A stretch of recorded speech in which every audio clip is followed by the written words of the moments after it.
In my memory, my mother-in-law, Martha, was the epitome of a simple, kind-hearted country woman. She harbored no ill will towards anyone. She might gently grumble about things that bothered her, but she never uttered a harsh word to me. She handled nearly all the housework, rarely asking for my help, treating me more like a daughter than a daughter-in-law. I often told my friends the greatest blessing of marrying my husband, Daniel, was gaining a mother-in-law who treats me like her own.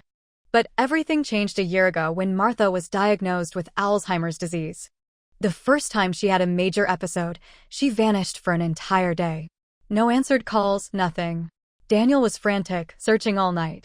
He finally found her near dawn, disoriented, at an intersection on Route 343, miles out on the city's fringe. When she returned, Martha was terrifyingly altered. The moment she saw me, her eyes filled with a chilling hatred. She lunged, her hands clawing for my throat, spitting venomous words. "You whore. You jinx. Give me back my son.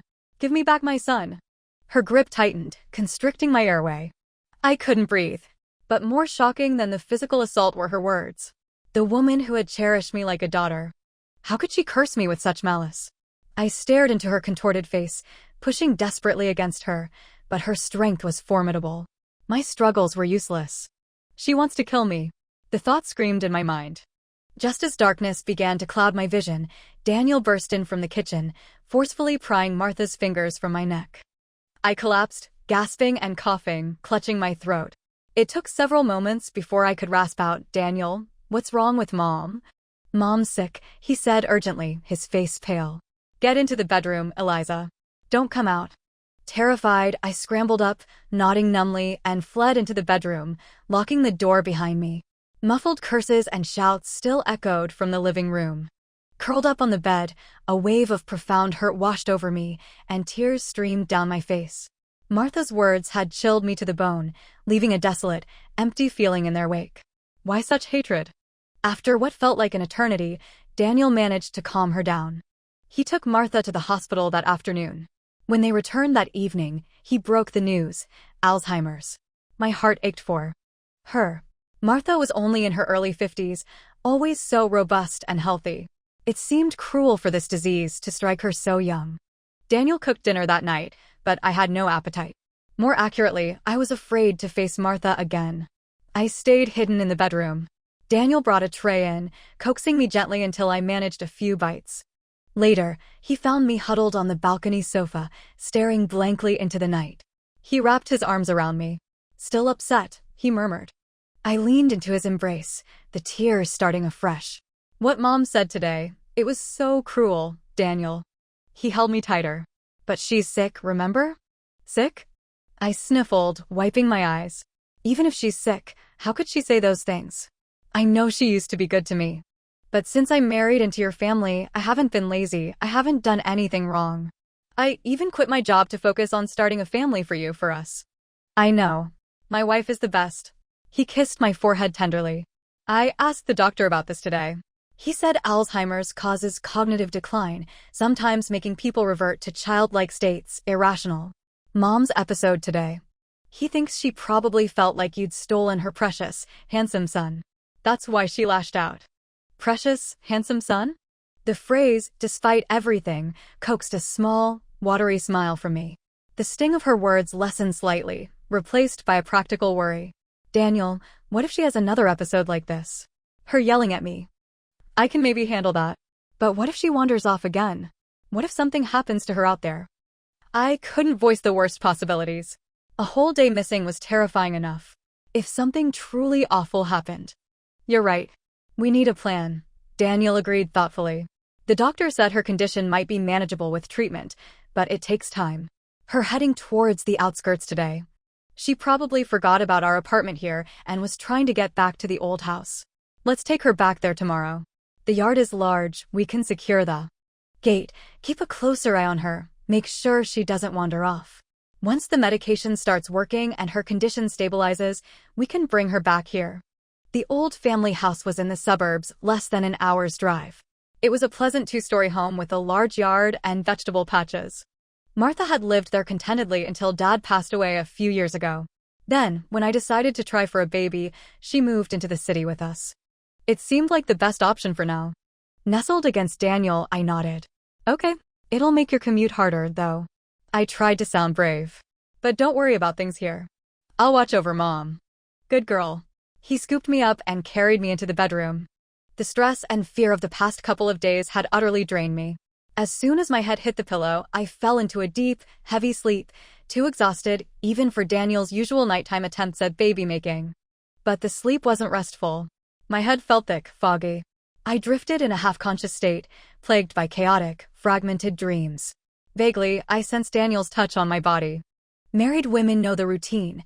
Husbands often wake in the night, hands wandering regardless of their partner's fatigue.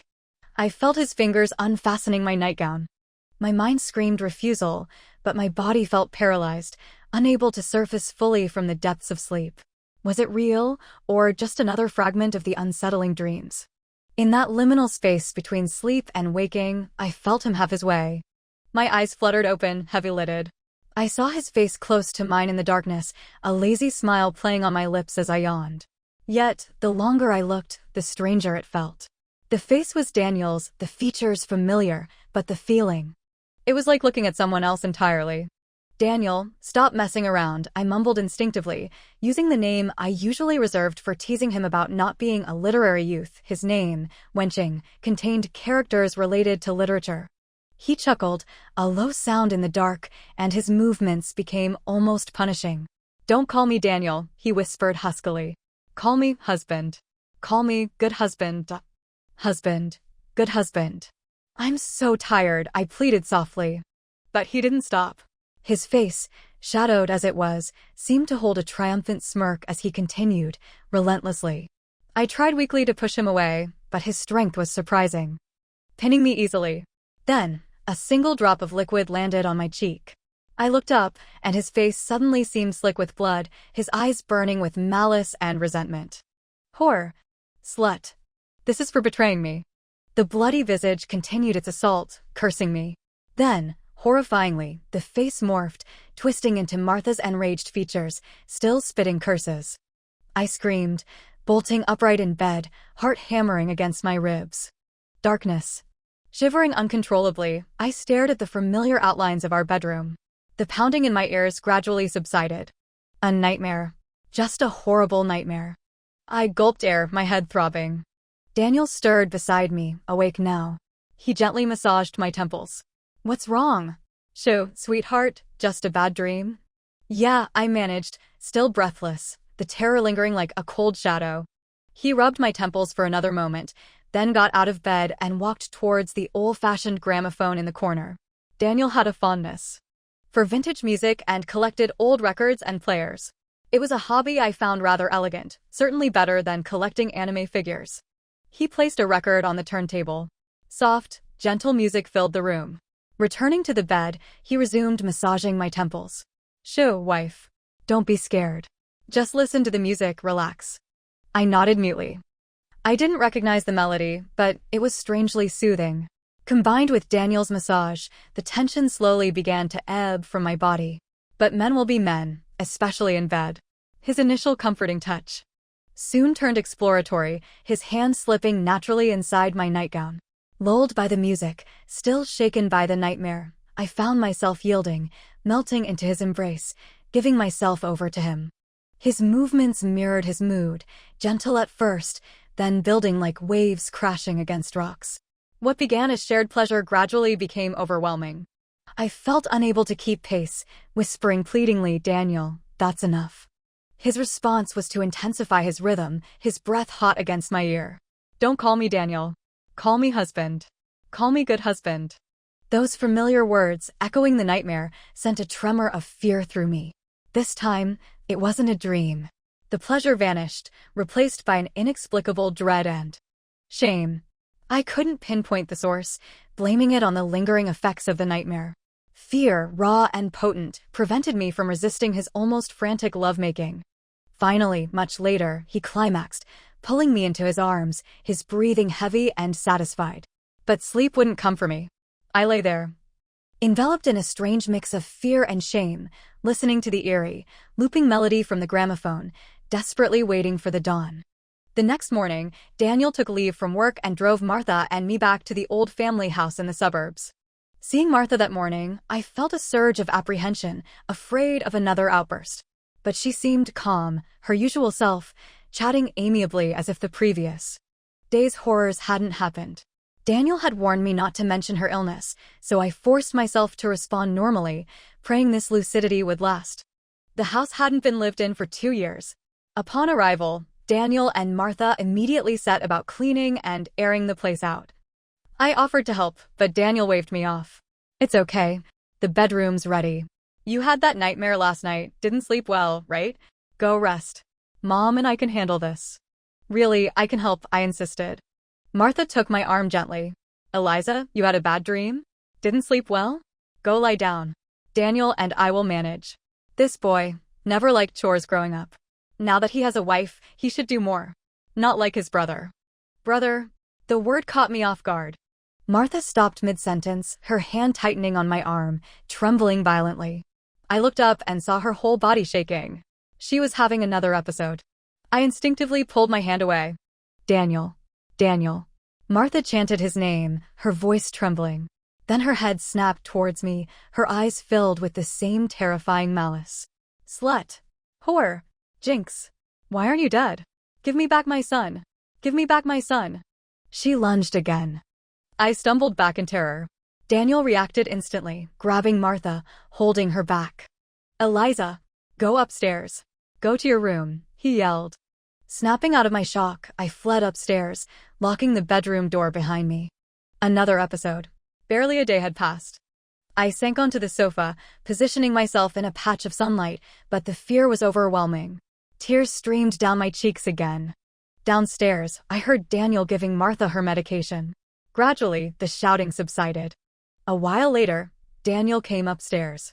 Finding me curled up and crying, he sat beside me, pulling me into his arms. Sweetheart. I know you're upset again. Daniel, I sobbed into his chest. What's happening to Mom?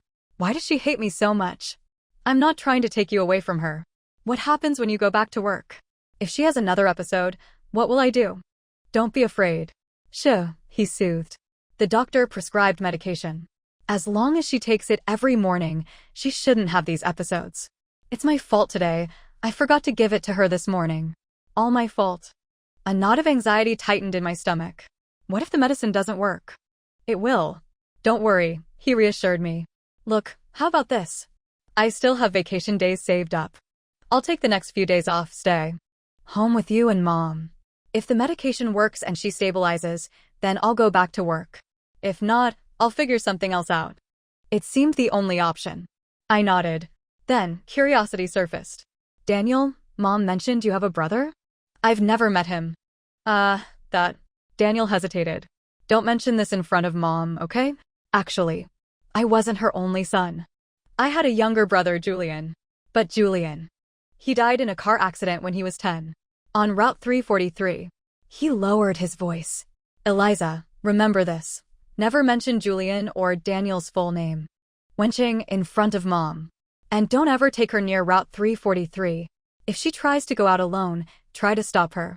Those things can trigger an episode. I nodded silently. Okay, I understand. Daniel stayed home for a week, spending time with Martha and me. As he'd predicted, with the daily morning medication, Martha remained calm. She became quieter. Her gaze often distant and unfocused. Side effects, I assumed.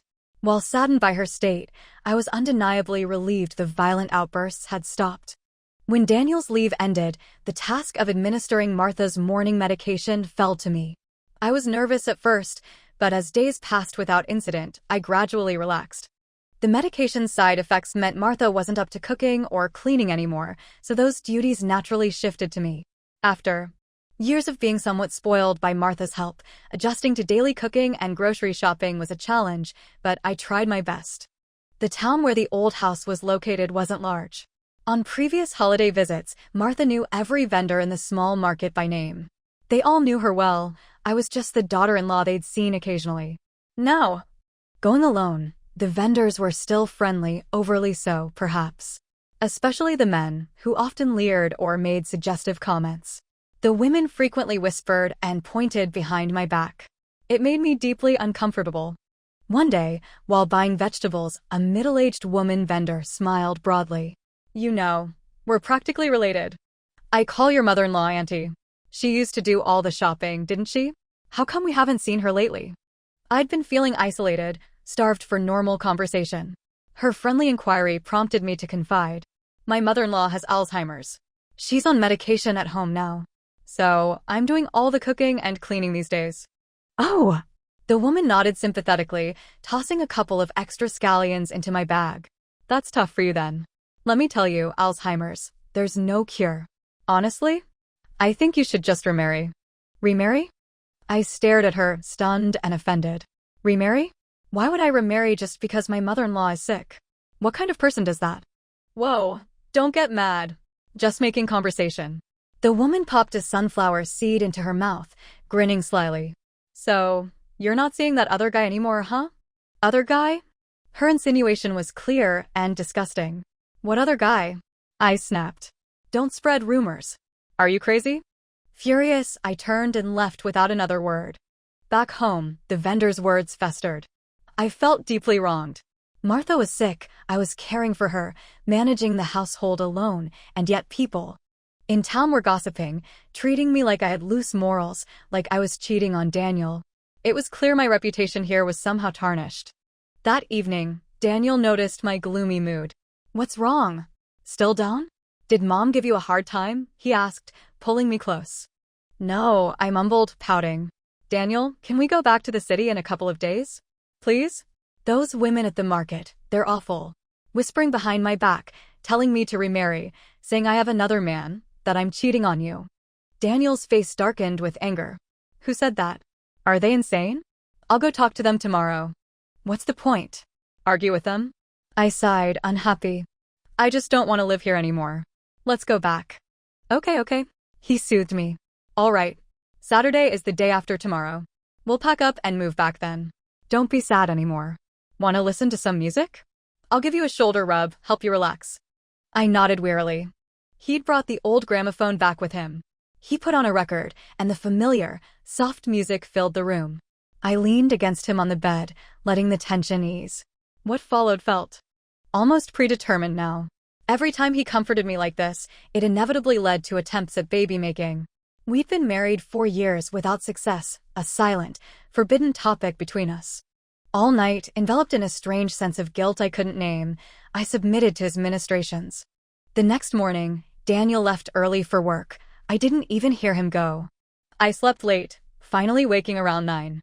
First task, give Martha her medication. I picked up the pill bottle. Only 2 tablets left. Enough for today and tomorrow. I grabbed my phone to call Daniel, reminding him to buy more. If Martha missed a dose now. I shuddered, remembering the hammer. But just as I poured the last 2 pills into my palm, I heard Martha's footsteps approaching behind me. Startled, my hand jerked, and the pills slipped, falling straight down the sink drain. Gone. The last 2 pills were gone. Eliza, making breakfast? Martha called from the doorway. I spun around quickly, forcing a calm expression. Mom, breakfast isn't quite ready. Why don't you go sit outside in the sun for a bit? I'll bring it out to you when it's done. Oh, okay, she agreed readily and wandered outside as suggested. No more medication. Panic fluttered in my chest. But calling Daniel now, asking him to drive all the way back with pills, seemed unreasonable. It's just one day, I reasoned desperately. She's been stable for so long on the medication. Surely one missed day won't cause a relapse? I quickly prepared breakfast and took it out to Martha. She was sitting peacefully in her usual spot near the front door, enjoying the morning sun. Her eyes were calm. No trace of the murderous rage from before. Relief washed over me. We ate in near silence. I was too afraid to say anything that might inadvertently trigger her. The day passed uneventfully. I watched TV, scrolled through videos on my phone. After lunch, I helped Martha settle for her afternoon nap, then went to my own room for a rest. Dozing lightly, I heard heavy footsteps ascending the stairs. Martha's footsteps. They stopped right outside my door, then entered the room. I sensed her presence approaching the bed. My eyes snapped open. Martha stood over me, her face a mask of pure hatred. In her hand, she held a hammer. She'd relapsed. And she was going to kill me. Mom, What are you doing? Put the hammer down. I screamed, scrambling backwards on the bed. She ignored me, her eyes locked on mine, raising the hammer high. I rolled frantically, dodging the blow as it crashed down where my head had been. I scrambled off the opposite side of the bed. Whore! I'll smash you. She climbed onto the bed, coming after me. There was no time for pleading. I bolted from the room, reaching the top of the stairs just as she caught me from behind, grabbing a fistful of my hair. I screamed, instinctively grabbing the hammer still in her hand, twisting and pushing with all my might. Martha lost her balance and tumbled down the stairs. Her grip loosened. Barefoot, terrified, I raced down the stairs and out the front door, into the yard. Behind me, I heard her cursing, starting to pursue me again from the top of the stairs. But once I fled the yard and reached the road. Outside, she inexplicably stopped chasing me. I didn't dare go back. Sobbing, barefoot, I ran down the dusty road. My first instinct was to call the police, but a sliver of reason prevailed. I needed to find a phone, call Daniel first. I ran for what felt like miles, my feet raw and bleeding, until I reached a small roadside shop on the main highway. Borrowing the shopkeeper's phone, I called Daniel, gasping. Out the story between sobs, Martha had relapsed, tried to kill me with a hammer. Daniel, sounding alarmed, told me to stay put, hide in the shop. He was coming immediately. Hanging up, I looked down. My feet were covered in blood, pierced by sharp stones and glass shards. The shopkeeper, an outsider to the town, looked at me with concern, offered me a pair of plastic slippers, and asked, "What happened?" I wanted to scream that my mother-in-law tried to murder me, but fear of escalating things, of the consequences, Martha was sick, after all, kept me silent. I choked back my fear and waited for Daniel. An hour later, his car pulled up. The moment I saw him, I collapsed into his arms, sobbing uncontrollably. "Sure, it's okay, wife. I'm here. Don't cry," he soothed. "I need to go back to the house first. You stay here, don't be afraid. I'll handle this. I'll come back for you soon." I was too terrified to go back with him, to face Martha again. I just nodded numbly. He left. It was nearly dark when he finally returned. Getting into the car, the tears started again. "Daniel, I'm so sorry. It's my fault. I dropped the last 2 pills this morning. Daniel, I'm so scared. I really can't be alone with Mom anymore." "Sure, it's okay. It's all taken care of," he said softly, pulling me close. "I sent Mom away." "Sent her away?" I pulled back, wiping my eyes. "Sent her where, Daniel?" "To a nursing home," he replied calmly. "I've actually been looking into places for a few days now, planning to move her soon anyway. After what happened today. I was worried about you, so I took her there right away. Don't be scared anymore. Let's go home." We drove back to the old house. Martha was gone. Back in our room, a wave of guilt washed over me. "Daniel, sending Mom to a nursing home, is that really okay? Maybe. Maybe we could hire someone to look after her here? I can just stay in the city. She only seems to get violent with me. If I'm not around." "Sure, don't overthink it." Daniel started the gramophone, gently massaging my head. "The nursing home has everything she needs. Other people her age, professional caregivers, doctors. Trust me, Eliza, she won't suffer there. She'll be well looked after." I could only nod, trying to believe him. The music played. I knew what he wanted next, but this time, I truly couldn't. The terror of the day's events was still too raw. My body felt bruised, my spirit broken. Yet, Daniel seemed oblivious to my state. "Daniel, no," I whispered, resisting weakly. He ignored me, pressing forward. I tried to push him away, but his strength was startling. In my memory, Daniel wasn't particularly athletic, but lately, he seemed different, stronger, more forceful than I recalled. "Daniel, I'm really not in the mood," I pleaded again. He didn't relent. Instead, he pinned my hands down, his voice a low growl in my ear. "I told you, call me husband. Call me good husband. Don't be afraid. I will always protect you. Only I can protect you." He became rough, forceful, ignoring my pained cries. It wasn't lovemaking. It felt like punishment, an assertion of dominance. This wasn't the Daniel I knew. He felt like a stranger, possessed by a dark energy. Enduring the pain, fear gnawed at me, making sleep impossible. It wasn't until the first light of dawn crept through the window that I finally drifted into an exhausted, uneasy slumber. In that fragile state, I heard the footsteps again, heavy, deliberate, like they were walking on my chest, crushing the air from my lungs. I felt a presence looming over me. My eyes flew open. Martha stood there, face smeared with blood, the hammer raised high. "Ah!" I screamed, jolting awake. "Wife, what is it?" Daniel was instantly awake, holding me tight. "Shoo, don't be afraid. It was just a nightmare. Don't worry, I'll always protect you." Gasping for air, I clung to his wrist, unable to voice the horrors I'd seen in the dream. "Daniel," I choked out, "as soon as it's light, we have to go back. Back to the city." He held me close, nodding. "Okay, we'll go back." The next morning, we returned to our apartment in the city. But the nightmares followed me. Martha, bloody-faced, chasing me with the hammer. Daniel, his face also covered in blood, cursing me. The unsettling feeling that the man making love to me, the man holding me, wasn't truly my husband. Each time I woke screaming, Daniel would be there, comforting me, playing the soft music from the gramophone. Gradually, the music became my only solace, the only thing that allowed me to drift into sleep, however troubled. Days turned into weeks. Life settled into a semblance of calm. Then, unexpectedly, amidst the lingering shadows, a ray of impossible hope emerged. My period, usually clockwork regular, was late. 5 days, then 6. No sign of it. A hesitant, fluttering hope began in my chest. Could it be? After 4 years of trying, of silent disappointment? Martha had often mentioned wanting grandchildren. Daniel and I had never used protection. We never knew who, if anyone, had fertility issues. Now, this delay. Could I finally be pregnant? I didn't dare tell Daniel immediately. A few more days passed. Still nothing. I bought a pregnancy test from the pharmacy. The next morning, after Daniel left for work, I crept into the bathroom, hands trembling. 5 minutes later, 2 faint pink lines appeared on the test strip. My heart leaped with a joy so intense it felt unreal. The lines were faint, though. I needed confirmation. I quickly dressed and rushed out to the hospital. "It has to be true," I repeated silently in the taxi, a mantra against years of disappointment. At the Women's and Children's Hospital, I registered alone, waited anxiously, underwent the tests. When the doctor confirmed the pregnancy, I trembled head to toe, pure elation flooding through me. My first instinct was to grab my phone, call Daniel. "Eliza Yen." A male voice, startlingly familiar yet seemingly dredged from a locked vault in my memory, spoke my maiden name. I looked up, stunned.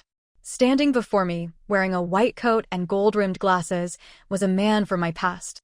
I quickly ended the call I hadn't yet placed, forcing a smile. "Alex Chin. You work at this hospital now." Alex Chin. My first love, from university. He was the kind upperclassman who had helped me navigate my freshman year at Chengdu Medical College. We dated for 2 years, until he graduated and left for doctoral studies in Beijing. The long distance eventually led to a quiet, mutual drifting apart. Years had passed. The eager, energetic young man was gone, replaced by someone more mature, more composed. Alex smiled, studying me for a few seconds. "I just transferred here recently. I never expected to run into you. It's really good to see you, Eliza. You're here for a checkup?" I nodded silently. Telling my ex-boyfriend I was pregnant felt incredibly awkward. Alex glanced at his watch. "It's lunchtime. We haven't seen each other in years. Let's grab a bite? There's a hot pot place next door, great tripe. I remember that used to be your favorite." I hesitated, about to refuse. Alex reached out, gently taking my wrist. "Come on. After all this time, you won't even have lunch with me?" He was still the same, a little bossy, a little presumptuous. Aware of the curious glances from nearby nurses, I allowed him to lead me out of the hospital. We exchanged numbers on the way. At the restaurant, Alex ordered generously, remembering all my old favorites. We chatted about university days, reminiscing. He recalled my preferences perfectly, I his. The memories of that innocent, shy first love brought a lightness to my heart I hadn't felt in a long time. "Eliza," Alex's voice grew softer, more serious. "I'm surprised you remember so much about me. I thought you'd forgotten. By the way, how did we actually break up?" "How?" I paused, searching my memory. "I don't really remember clearly," I admitted. You went to Beijing for your PhD. We talked on the phone every day at first then. Less often. You were supposed to come visit me in Chengdu one summer, but you canceled last minute. After that, we just stopped talking, I guess. So, it was my fault, Alex said quietly. I laughed lightly. Fault? It was years ago. Don't worry about it. Anyway, are you married now? What's your wife like? Got pictures? Show me. I'm not married, Alex replied, looking directly at me. Not married? His words hung in the air, creating an awkward silence. Ring. Saved by my phone. Seeing Daniel's name, I answered immediately. Hey, wife. You called earlier but hung up? I was in a meeting, couldn't call back right away. Daniel's voice came through the line. I shot Alex an apologetic glance, then lowered my voice into the phone. Honey, come home early tonight. I have something important to tell you. What is it? He asked curiously. I suppressed a smile, my voice filled with happiness. You'll find out when you get home. Be good. I'm out having lunch with an old classmate. I'll head home afterwards and wait for you. Come straight home, okay? Don't wander around. I hung up. Alex was staring at me, his expression unreadable. Sorry about that, I said quickly. That was my husband. Oh.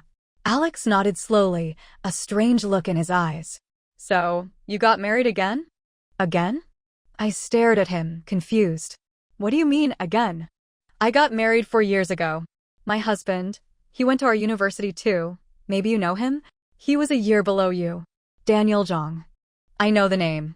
We crossed paths in a psychology class, Alex acknowledged, his gaze still unsettlingly intense. What's wrong? I asked, puzzled by his reaction. No, nothing. Alex took a sip of tea, then forced a smile. It's just. I heard some news about you a while back. Probably just rumors. Rumors? My curiosity piqued. Rumors about what? Well, Alex looked uncomfortable. Someone said that your husband died. In a car accident. He gave an awkward laugh. Just something I heard. Must have been mistaken. Anger flared within me. Who? Who spreads such horrible rumors? My husband is perfectly fine. Who would say he died? Are they sick? Okay. Don't be angry. I must have misheard. My mistake, Alex apologized quickly. I sighed, trying to lighten the mood, though unease lingered. Alex Chin, no wonder you invited me to lunch. Trying to butter me up? Thinking if my husband died and I became a widow you'd have another chance? I teased, forcing a smile. Seriously, you're a PhD from Beijing Medical University. You could have any woman you want. You're not still hung up on me, are you? Alex fell silent again, his gaze unwavering. A cold dread began to creep up my spine. Alex, I whispered, you haven't stayed single all these years. Because of me, have you? He looked up, meeting my eyes, but still didn't speak. His silent intensity unnerved me completely. I stood up abruptly. I should go. Eliza. Alex reached out, his fingers brushing mine. I snatched my hand back as if burned. Looking into his eyes, now filled with a kind of hopeful longing, I took a deep breath. Alex, I admit I remember a lot about you, about us. I admit I cherish those memories. But that was years ago. I'm married now. We're adults. Please, be rational. I have a husband. If you consider me a friend, we can stay in touch. But if you have other intentions, please delete my number and don't contact me again. Without waiting for a reply, I turned and walked quickly out of the restaurant. Back in my neighborhood, instead of going straight upstairs, I sat on a bench near the community kindergarten, watching the children play. After years of infertility, seeing other people's children always stirred a painful longing in me. But now I was pregnant too. Oh, Mrs. Zhang. Haven't seen you out here in ages. A woman in her 40s greeted me. It was Mrs. Peterson, who lived in our building. Her child attended the kindergarten, and she often sat here watching. We'd chatted a few times. I forced a smile and nodded. My mother-in-law hasn't been well, so I was staying at her old house in the suburbs for a bit. Oh, right. Mrs. Peterson sat down beside me. That mother-in-law of yours. Honestly, what a piece of work. A couple of years ago, when you weren't getting pregnant, she was always bad-mouthing you behind your back around the complex. Really? What kind of mother-in-law says those things about her daughter-in-law? And then later, wasn't there? I cut her off gently with a polite smile. It's nothing. She was just anxious. Actually, she's always been very good to me at home. See, that's the difference. She talks trash about you outside, and you still defend her. If my mother-in-law dared talk about me like that, I'd have kicked her out long ago. Mrs. Peterson huffed indignantly on my behalf, then sighed.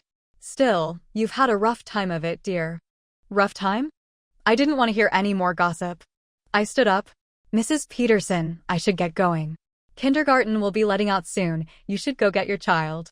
Not for another half hour, she replied, then called after me as I walked towards my building. Oh, Mrs. Zhang. Stay away from that building over there. The daughter, on the 6th floor, jumped. Landed right in those bushes. Scared everyone half to death. Lucky it was bushes. She just broke her leg. Could have been killed. Got it. I waved back without looking. Back in my apartment, I put on the gramophone, letting the music fill the space, and danced around the living room, buoyed by the secret joy of my pregnancy. That evening, Daniel burst through the door, earlier than usual, face alight with anticipation. He swept me into a hug.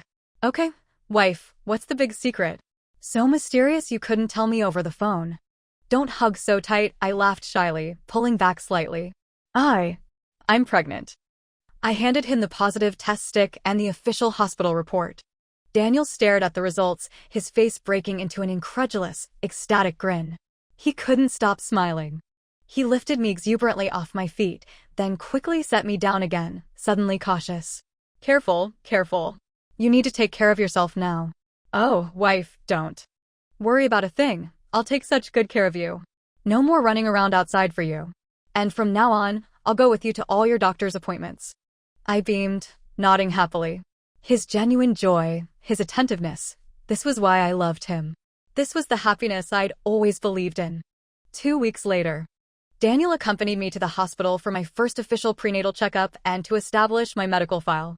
I sat patiently on a waiting room chair, watching him handle the paperwork at the counter, a contented smile playing on my lips. Eliza. Alex Chen's voice sounded behind me. I turned just as Daniel walked back over. Perfect timing. Honey, I said brightly, this is Alex Chen. Remember I mentioned him? An upperclassman from university. He was a year ahead of you. You might have met in that psychology class. Daniel paused, looking momentarily blank, then extended his hand politely. Dr. Chen, good to meet you. You too. Alex nodded, then turned his attention fully to Daniel, a thoughtful expression on his face. Daniel Zhang. Yes, I remember. Professor Yang speaking highly of you back then. Said you had a real gift for psychology. So, which hospital are you with now? Daniel shook his head. No, not a hospital. I run my own business now. Entrepreneurship. Good for you. Alex glanced at me, then patted my shoulder lightly before addressing Daniel again. A while back, I heard some strange rumors about you too. That you died in a car crash. Gave me quite a scare. But seeing you both well, I'm relieved. Eliza's a wonderful woman. Back in the day, I tried to pursue her myself, but wasn't successful. You take good care of her, Daniel. His words, his casual yet possessive pat on my shoulder, made me extremely uncomfortable. I stood up quickly, taking Daniel's arm. Honey, is all the paperwork done? Didn't you say you had things to do at the office? Let's head back. Right, Daniel agreed, nodding curtly to Alex. Dr. Chen, we have to go. I practically pulled Daniel away from the hospital. In the car, Daniel drove in silence for a long time. Finally, stopped at a red light, he spoke, his voice tight. Alex Chen pursued you? Did you two date? What? I froze, staring straight ahead, my hands gripping the seatbelt nervously. That was just university stuff. Don't ask about that now. Just drive. We can talk at home. But he persisted. What's so hard to talk about? Either you dated or you didn't.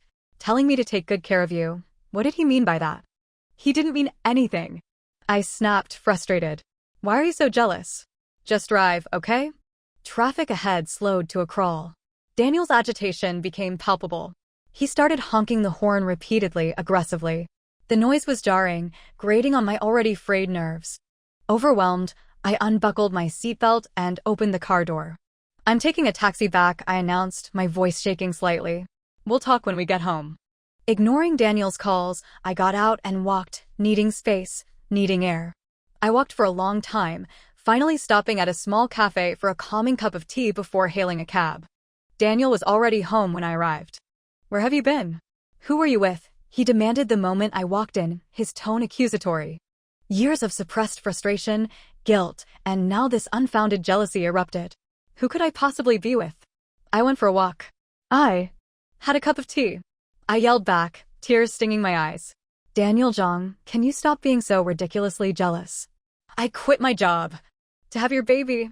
I endure your mother's curses. I listen to people gossip behind my back. I lie to everyone, telling them my mother-in-law is wonderful, treats me like a daughter, just to protect your image. I've done everything for you. Why don't you trust me?" The dam broke. I sobbed, overwhelmed. My outburst seemed to shock Daniel. He pulled me into his arms, holding me tight.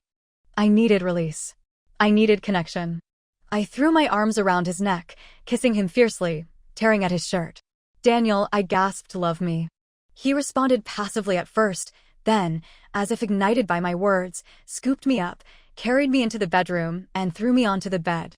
His lovemaking turned rough, almost violent, like an explosion of pent-up anger and possession. I clung to him, tears streaming down my face, feeling utterly helpless, like a leaf tossed in a storm. The following days passed in a heavy, suffocating silence. I felt adrift, numbly browsing familiar parenting websites, logging into accounts I'd created years ago, scrolling through posts about babies I thought I'd never have. Then, Alex Chen called again. Seeing his name, I decisively rejected the call. He called back immediately. A sense of unease prickled my skin. I answered. "Eliza, are you home alone right now?" "I'm downstairs. I need to talk to you." "It's important." Alex's voice was urgent, strained. My breath hitched. "What is it?" "My husband. He misunderstood our relationship." "Just come downstairs, Eliza. Please. It's really important." "I need to take you somewhere," Alex pleaded. After a long hesitation, I went down. Alex's car was parked discreetly down the street. I got in quickly. "Alex, please, don't bother me like this. I'm pregnant. My husband is already suspicious. You're making things very difficult for me," I said, exasperated. "Eliza, I swear, there's a very good reason for this. I need to show you something." "You'll understand when we get there," Alex insisted, starting the car. "Seatbelt." I buckled up, sighing in resignation. "Where are you taking me, Alex?" "My husband gets home from work around 6. I absolutely must be back before then." "You'll see when we get there," he repeated grimly, heading out of the city, towards the suburbs. Towards the old house. My heart began to pound. As we approached the turnoff for Route 343, Alex pulled the car over. "Does this place look familiar?" he asked, his eyes wide, fixed on me. I stared at the familiar intersection, then towards the direction of the old house. "My mother-in-law's old house is down that road. This is Route 343. My husband told me.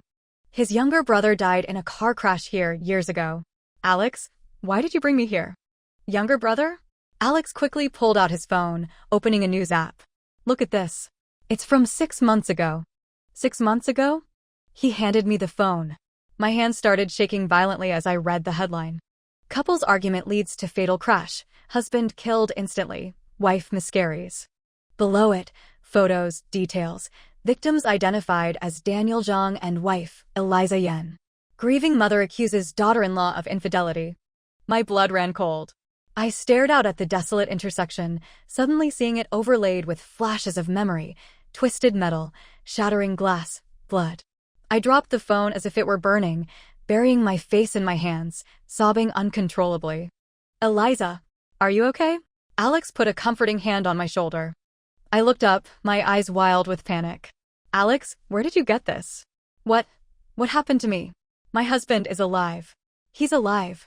My mother-in-law, she was good to me. My husband is alive." "He's not your husband, Eliza," Alex said urgently, his voice sharp with conviction. I checked. "Your husband, Daniel, had an identical twin brother, Julian Zhang. Remember how Professor Yang praised Daniel's talent in psychology? Julian must have learned from him. Hypnosis, psychological manipulation. Eliza, you must have been hypnotized. Your husband, Daniel, died 6 months ago. Julian is obsessed. He's keeping you trapped." "Hypnotized?" I shook my head frantically, lost and terrified. Impossible. My husband isn't dead. You're lying. But I knew, deep down, he wasn't lying.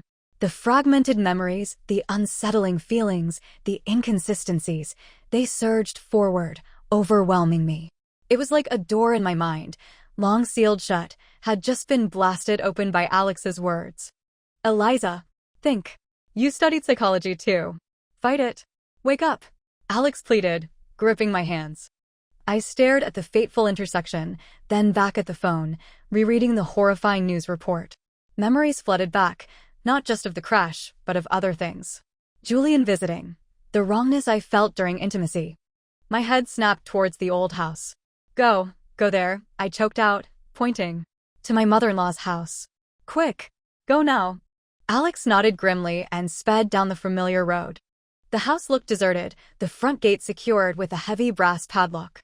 My body trembled uncontrollably. Break the lock, I whispered. Alex nodded, retrieving a crowbar from his trunk. With a few forceful movements, the lock snapped open. We stepped into the overgrown yard. I scanned the two-story house, then my eyes fixed on the vegetable patch in the corner. The soil looked recently turned. A wave of absolute terror washed over me. I saw the shovel leaning against the wall nearby and stumbled back. Eliza, what is it? Alex asked, concerned. I shook my head mutely, pointing towards the disturbed earth. Alex paused, then moved towards the shovel. No, don't use the shovel. I gasped, a primal fear gripping me. He stopped, then used the crowbar he still held, probing the soft soil. After only a few moments, the metal point snagged on something plastic, a large sheet, like those used for greenhouses. He pierced it. A thick, dark, horribly smelling liquid oozed out. Alex recoiled, stumbling backward and falling to the ground in shock. I backed away further, screaming. A body, wrapped in plastic, buried shallowly in the garden. Martha's body. Alex scrambled up, his face pale. Whose body is that? Alex, get me out of here. I sobbed hysterically, grabbing his arm. Please, take me away. I'm scared. Please, get me away from here. Okay, let's go. He helped me stumble back to the car. Inside, safe for the moment, he turned to me, his voice urgent but gentle. Eliza, whose body was that? Please, stop crying, tell me what happened. Are you involved in this? I don't know. I wailed, shaking my head violently. That day, Mom didn't have her medicine. She came after me with the hammer. I ran away. Later, my husband, no, Julian, he came back. He went into the house alone. It was hours before he came to get me. He told me he sent Mom to a nursing home. Julian's insane. He killed his own mother. Alex swore, starting the car. I'm calling the police right now. No, wait. I cried, terrified. Alex, don't call yet. What if they think I had something to do with it? I'm scared. You have nothing to do with this, Eliza. It was all Julian. He's crazy. His brother died. He wanted you, so he killed his mother to keep you. Alex's face was grim with conviction. Tears streamed down my face as more buried memories surfaced. No wonder when I got pregnant before my husband. Daniel accused me of cheating. He said he was infertile, that he couldn't have children. But I conceived. It must have been Julian. Julian. I remember. New Year's, at the house. I felt something was wrong. He's my brother-in-law. How could he? He's a monster. A psychopath. Alex cursed. Alex, I managed between sobs. Take me home first. I need to get my things. Then we'll go to the police station. Okay. He nodded, driving back towards the city. Back at the apartment, I hastily packed a small bag, clothes, ID. Standing in the familiar space, looking around at the life I thought I had, a fresh wave of grief and horror washed over me. Alex held me comfortingly. He pointed towards the bedroom. Those paintings on the wall, the gramophone. Those are tools sometimes used by psychologists, Eliza. For suggestion, even hypnosis. Julian was manipulating you, controlling you. This is all evidence. He killed his mother. He'll pay for it. I nodded numbly through my tears. But I'm pregnant, I whispered, the words laced with anguish. What am I going to do now? The child is innocent. Alex gently cupped my face, looking into my tear-filled eyes. Don't be afraid. I'm here. I'll take care of you. He leaned down and pressed a soft kiss to my forehead. I didn't resist. He tilted my chin up, his lips seeking mine. Click. The sound of the front door unlocking. Wife, I'm home. Julian's voice echoed from the entryway. Panic seized me. Alex instinctively stepped in front of me, shielding me. Julian walked into the bedroom doorway, saw us, saw Alex's protective stance, saw the bag in my hand. His eyes changed, darkening instantly. Julian Jang, Alex said loudly, though I could feel him trembling slightly beside me. Your brother is dead. To possess his wife, you manipulated her, maybe even hypnotized her. And you murdered your own mother. You're insane. I've already called the police. If you want any chance, turn yourself in now.